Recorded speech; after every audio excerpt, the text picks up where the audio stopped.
Zoinks, yo! He's a scary shithead! I drove past your house last night, and you weren't there. You did this to yourself!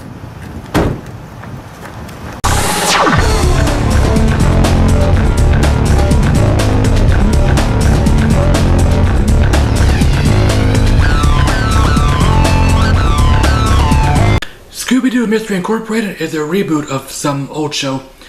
Mystery Inc. lives in Crystal Cove. They're solving mysteries and gradually uncovering a deep, dark secret of their town. Crystal Cove is a dark, scary place.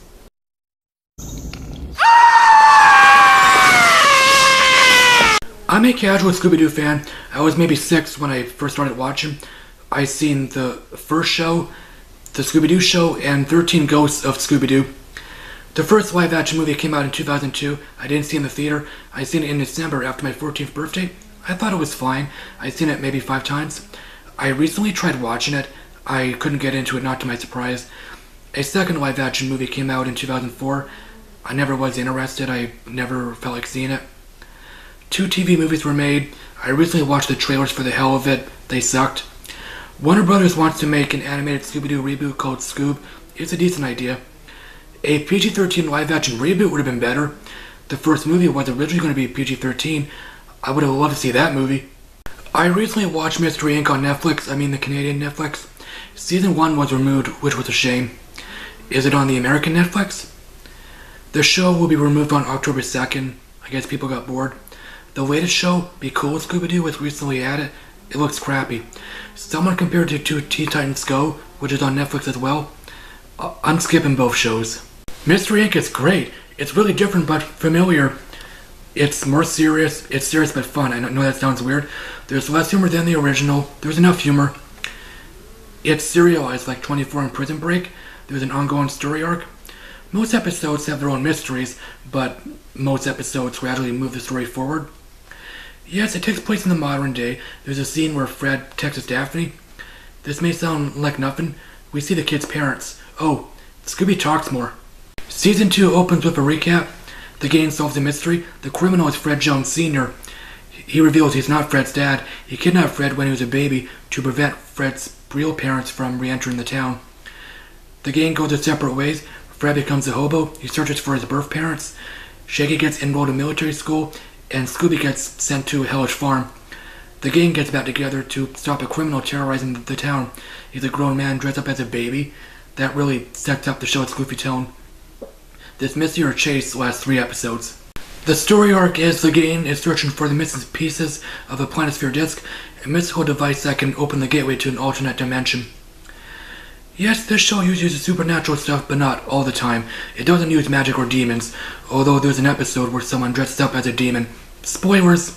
Fred is sort of the same guy. He's a caring, confident leader. Maybe he's a little full of himself. He was definitely full of himself in the live-action movie. Not only that, he had no personality. He has an unhealthy obsession with traps. It's kind of weird. I understand why. Traps are creative. You could call them works of art. They require brains and teamwork.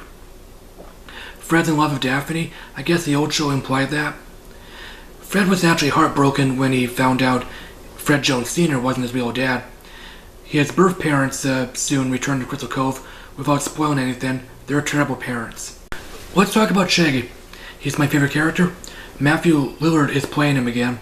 He played Shaggy in the first 2 live-action movies.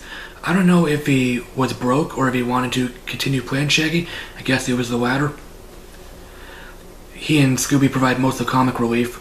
They still eat a lot. In fact, they get really fat in one episode, and they're skinny in the next episode. Like I said before, Shaggy got sent off to military school, so in the season 2 premiere he had a buzz cut. Surprisingly, for the next few episodes, he had short hair. I heard in season 1 he and Velma had a forced romance. He chose Scooby over Velma. Let's talk about one more character, Sheriff Bronson Stone. He's played by Patrick Warburton, who played Joe Swanson on Family Guy. He has the same voice. He's a funny character. He's a lazy, incompetent sheriff. In fact, his first name is Sheriff. His mother gave him that name because she felt he was destined to be a sheriff. Maybe his family were cops.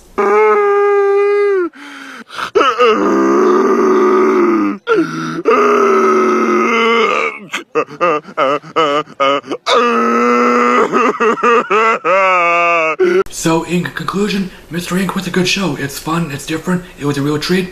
If you're a Scooby-Doo fan, you should check it out if you can. I have a quick side note. I'm curious about Scoob. I can't be excited about it yet. I won't be surprised if Matthew Lillard will play Shaggy again. As always, thanks for watching, guys. Shares are appreciated. If you like this review, give it a thumbs up. I may review Man of Steel again. It will be a spoiler review. I seen Sully. It was okay. It was forgettable. The acting and script were fine. I'll talk to you later.